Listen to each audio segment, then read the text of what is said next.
Баршаңызға қайырлы күн. Бүгін сіздермен ерекше салаттың рецебімен бөлісемін. Арнама қош келдіңіздер. Бұл салатқа тауық еті, қияр, жұмыртқа, кукуруза, майонез, татымына қарай тұз қосасыздар. Қиярды корейский теркадан осылай өткізіп аламыз. Дайындап аламыз. Үстінен тұз сеуіп, дайындап қоямыз.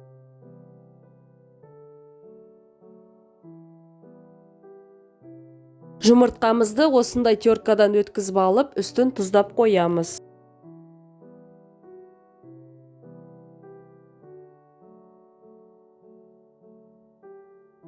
Тауық етімізді осындай кубикка турап аламыз. Енді салатымызды жинауға кірісеміз. Тауық етін осылай тарелкаға салып алып, үстіне майонез саламыз. Одан кейін кезекпен қияр, майонез, жұмыртқаны салып, жақсылап жасап шығамыз салатымызды.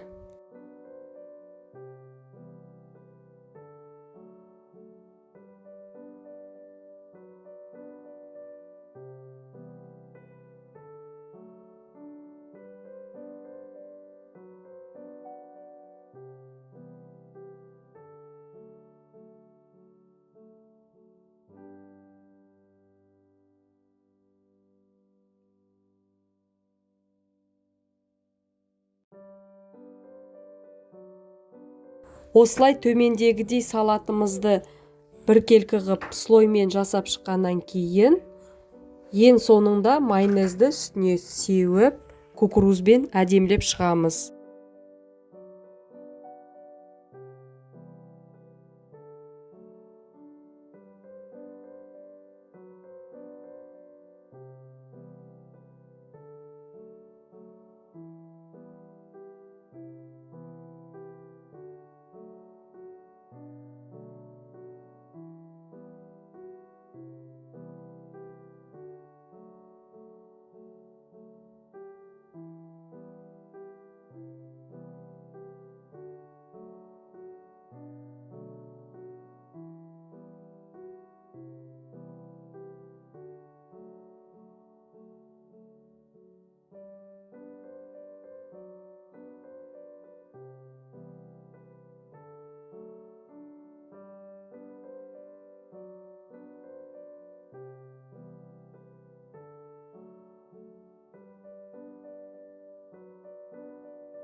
Осымен ерекше салатымыз дайын болды. Егер видео ұнап жатса, астына пікір қалдырып, арнама тіркелуді ұмытпаңыздар.